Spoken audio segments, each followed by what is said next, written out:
Thank you for joining me on my YouTube channel. I am so glad that you are here. We are launching a new Bible study today, and it is True Crime Bible Cases. And today we're going to be looking at the first true crime family in the Bible.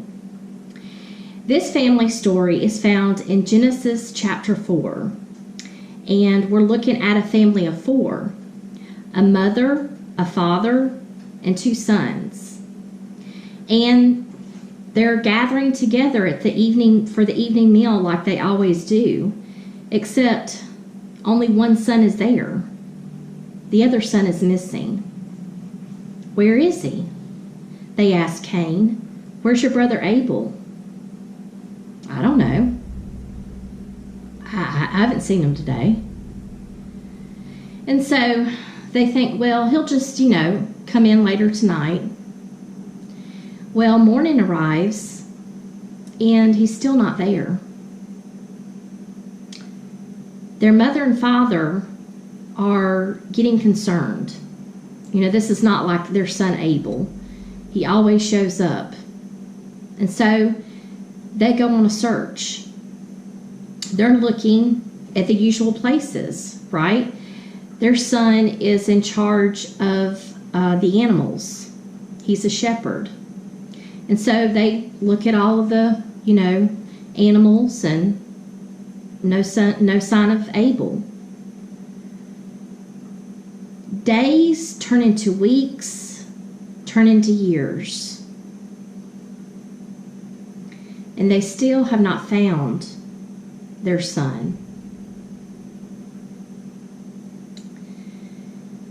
They were probably thinking, well, if he was protecting the animals and a predator was after them, maybe he got killed by a wild animal.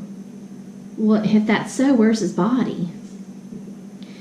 Each day they come home and they have to face their new reality.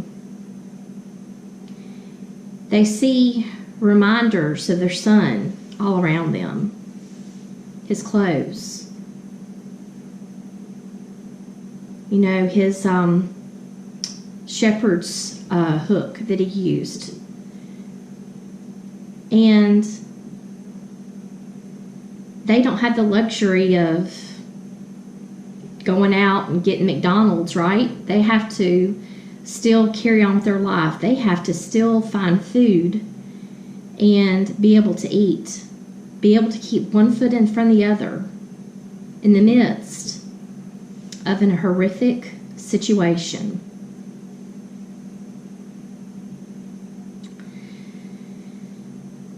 This story of Adam and Eve, Cain and Abel, is the first missing person case in the Bible. Adam and Eve would lose 2 sons. They lost their son Abel, who was missing, and they also lost another son, Cain, from his secret life. Adam and Eve found out what happened to Abel. They found out that he was murdered by their other son, Cain.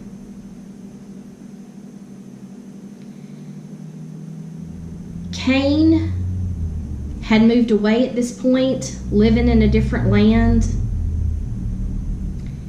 and never came back home. Cain was the first prodigal son in the Bible. He was a prodigal who left and never reconciled, never got right with what he had done.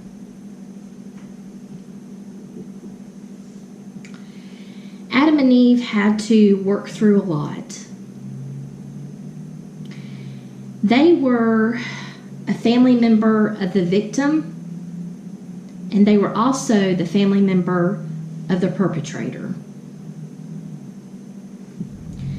With a family member of the victim, they saw how sin is so painful, how sin hurts you at your core.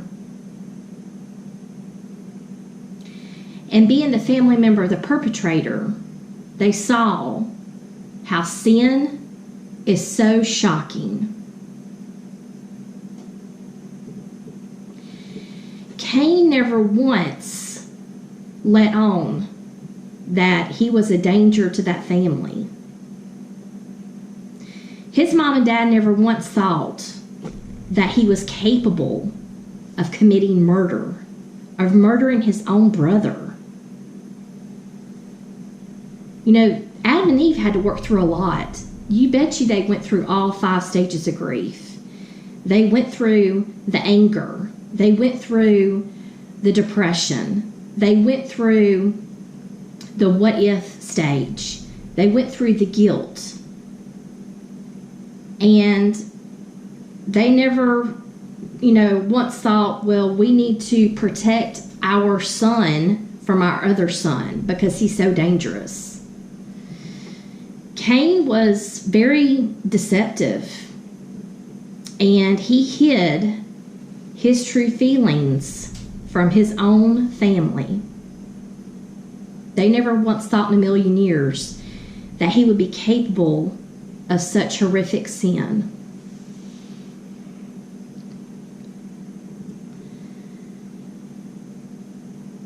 I love Genesis chapter 4, verse 25.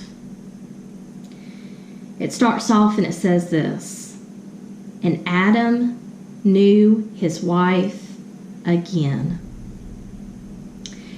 When you read in the King James Version about knowing your wife, it means that they know each other in the most intimate, most vulnerable situation through sex, how God designed sex within marriage. And this really shows you that Adam and Eve really worked with the whole healing stage and finally reached the acceptance part of grief, and only did that with the help of God. Being able to try again, try to have another child, getting past the mindset, well,